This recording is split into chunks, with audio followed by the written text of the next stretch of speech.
All right, mga kababayan, mga kaibigan, mga katokis, mga kapots. Kamusta po kayong lahat? And once again, welcome po dito sa Simply Tokis Vlog. Tayo po'y magbibigay ng maiksing komento, opinion at reaksyon sa mga mainit na usaping pang politika sa ating bansa. Pag-usapan natin mga kababayan, ito pong palang si Digong, yung nakakulong po dyan ngayon sa ICC, ay sobra pala tong takot at naduwag mga kababayan, mukhang totoo naman yata. May pruweba mga kababayan na sobrang takot po si Digong at duwag. Sino pong nagsabi niya na natakot si Digong sa taong ito? Hindi pala kaya ni Digong ang taong ito at gumawa ng paraan para po ito ay matanggal sa pwesto, pero hindi po umubra yung mga kalokohan ni Digong. Ay planted evidences, hindi po umubra sa taong ito. Mukhang mananaig ang katotohanan at si Digong sobra ang takot, sobra ang pagkaduwag.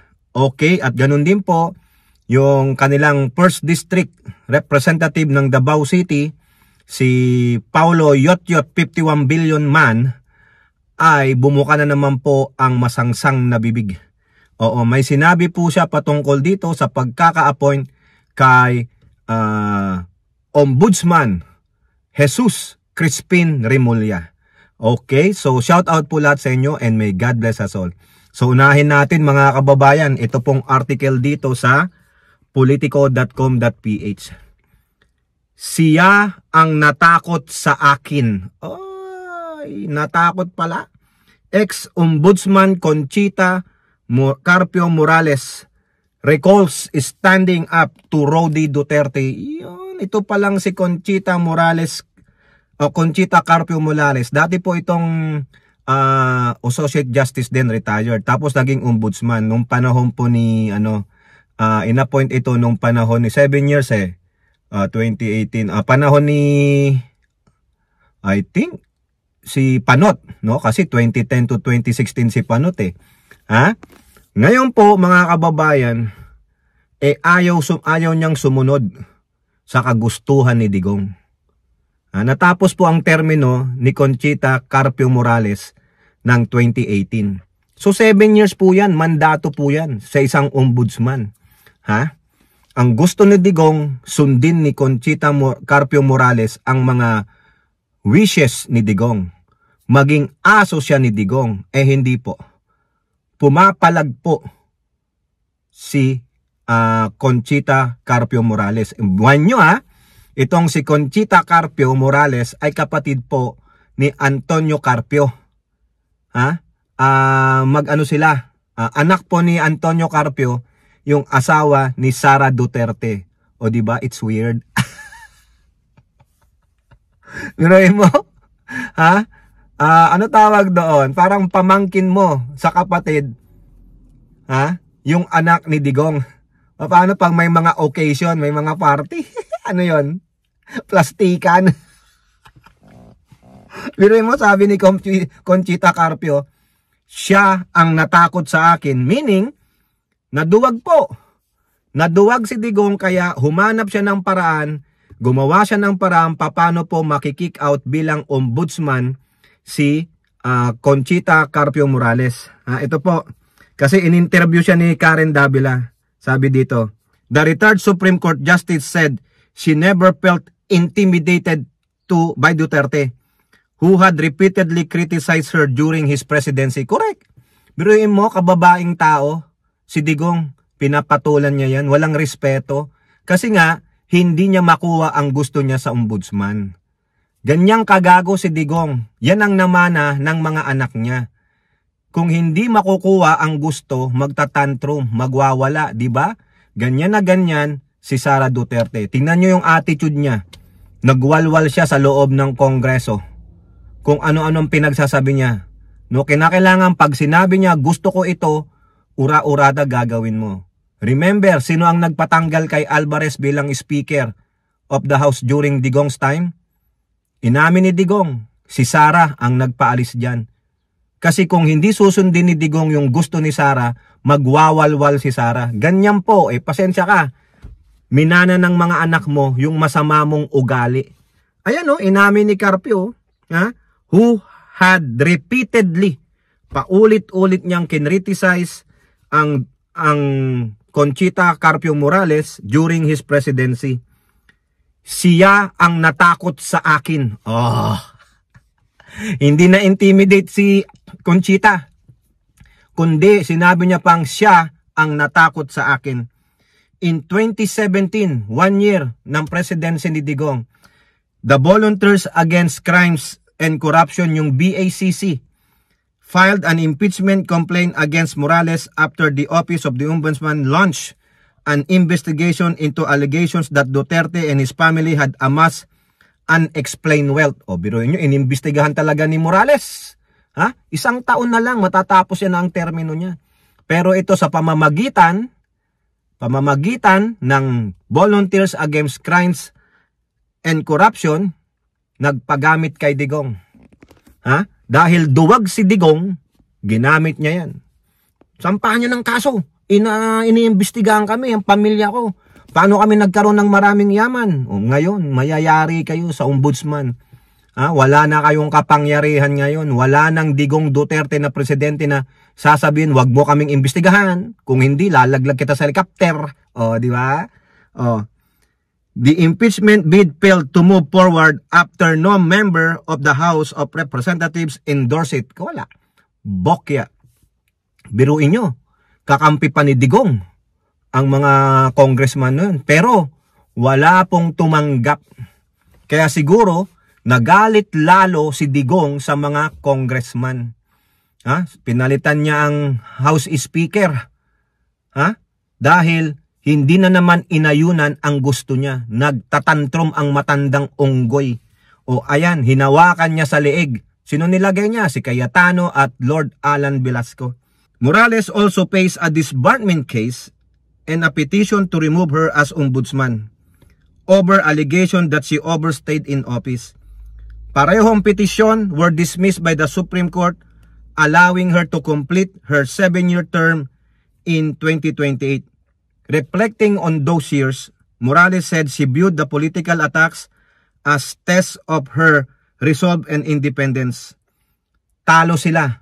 I'm a survivor. Diba? Digong, wala ka pala eh. Ang Waterloo po ni Digong, para po siyang si David, si King David, si Samson, babae. Talong-talo po si Digong ng mga babae. Yun po ang kahinaan ni Digong. Kaya nga ang dami niya girlfriend. 13, may common law wife, may ex-wife. 15 po ang niyot-yot ni Digong. Nagpatalo po siya sa babae. Ayan sabi ni Conchita, talo sila. I'm a survivor. Parang si Dilima, di ba? Si Dilima, almost 7 years din sa prison. Talo pa rin si Digong. Bakit? Talunan naman talaga si Digong. 'Di ba? Kung hindi lang nagsawa ang mga tao sa Dilawan noong 2016, hindi mananalo si Digong.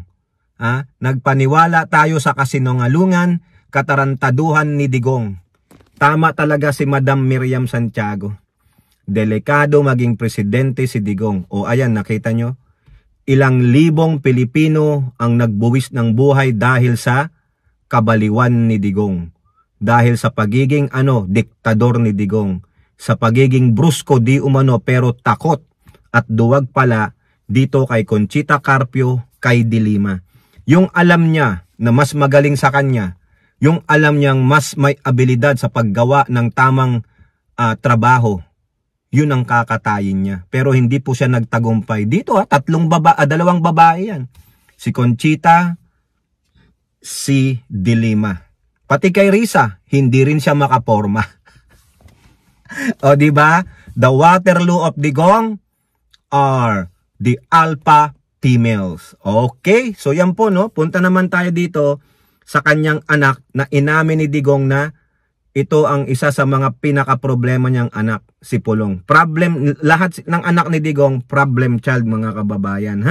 Kasi nga, hindi marunong magpalaki o magtaguyod ng mga anak itong si Digong at yung mga nanay ng mga anak niya. Okay, ito pong si Pulong Duterte, binuka na naman ang masangsang na bibig, mga kababayan. Bakit? Nagbigay po siya ng komento sa pagkakatalaga ng Pangulo kay Ombudsman Jesus Crispin Boying Rimulya. Diyan din po sa politiko, anong sabi ni Yot Man with the 50 billion pesos? Pulong Duterte, hit Rimulya's ombudsman post. Kailangan nila ng tulong para mapagtakpan. Ay, ganun pala yun. Kailangan pala ng administrasyong ito para may mapagtakpan. Oo, ayun pala yan, ha? Davao City, Paulo Duterte said the appointment of Crispin Rimulya as ombudsman makes sense to him. It makes sense. Sa dami ng problema ng Manakopo ngayon, kailangan nila ng lahat ng tulong na makuha nila para mapagtakpan sila, even at the cost of making a mockery of our Constitution. God bless the Philippines. Ay, ganun pala. Ikaw, Pangulong Marcos, sa dami ng problema ng bansa ngayon, kinuha mo si Boying para maging ombudsman at para pagtakpan yung mga problema. Ay, ganun pala. Ano ba problema? Problema ng corruption sa flood control? Ay, hindi naman pagtatakpan eh. Ha? Pulong!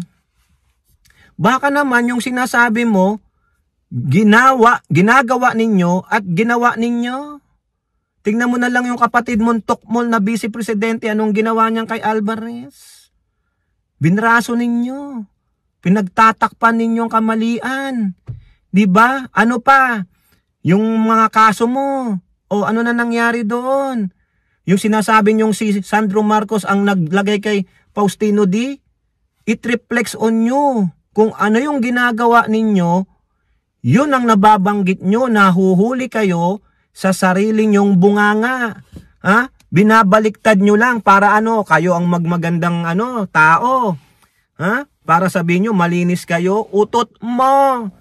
Sa palagay mo, pagtatakpan, yung kasalanan ng kapatid mo.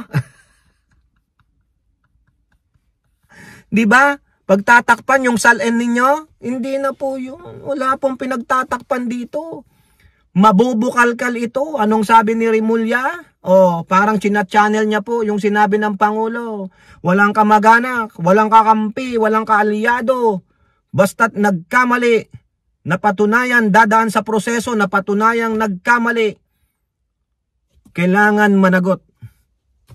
Diba? Wala ka nang ibang masabi kundi pagtatakpan. Yun na lang naratiba ninyo. Magkakaroon ng scapegoat, magkakaroon ng deflection. Hindi. Ang gusto ng taong bayan, mabukal ka lahat ng kasong nabinbin. Hindi lang anti-Duterte, hindi lang pro-Duterte, lahat po. Kasi nung panahon ni Digong, yung mga kaalyado niya, pag napunta sa ombudsman, inimbestigahan ng ombudsman, tahimik ang ombudsman. Naging political po ang ombudsman. Dapat ngayon kay Boying, ipakita mo dito, isampal mo kay Pulong na wala siyang kakampihan. Marcos man yan o anuman last name niyan na kilala sa mundo ng politika, kung merong kaso dyan, bulat-latin. Ha? Itong si Pulong, walang alam ito. Kasi gawain pa nila to. God bless the Philippines. Ay talaga oo, dahil God bless the Philippines that President Marcos put Rimulya to become an ombudsman. Yun po ang isa sa magandang ginawa ng Diyos na pagbibless sa atin kahapon. Itinalaga ng Pangulo si Ombudsman Crispin Rimulya. Kasi yan ang totoong guided by the Holy Spirit ang Pangulo. Diba Pulong? Hindi tulad ninyo, Holy Spirit. Yot spirit. Yan ang alam ninyo.